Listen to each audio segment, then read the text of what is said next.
मलैया म्यूजिक मधुबनी के शानदार प्रस्तुति।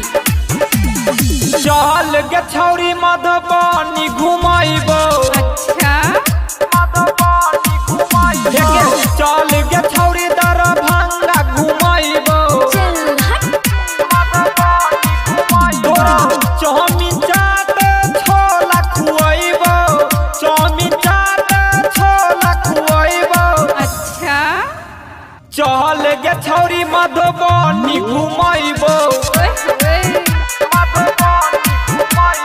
चल गे छौरी दरभंगा घुमाइबो।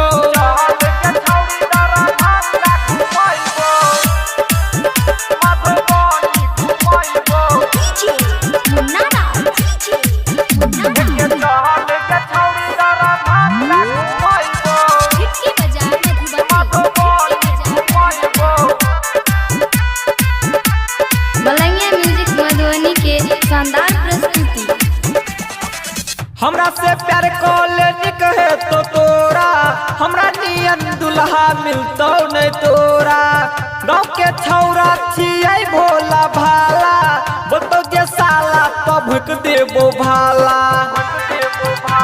बुझली गए हमरा से प्यार कॉलेज है तो तोरा हमरा नियन दुल्हा मिलतो नहीं तोरा। गाँव के छौरा छियै भोला भाला बोतो जे साला तो भुक देबो भाला। चहल गे छौरी मधुबनी घुमाइबो। चहल गे छौरी दरभंगा घुमाइबो। चाट समोसा लिट्टी खियाइबो। चाट समोसा लिट्टी खियाइबो।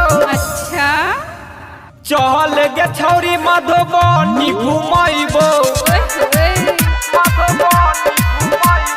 चल गे छौरी दरभंगा घुमाइबो।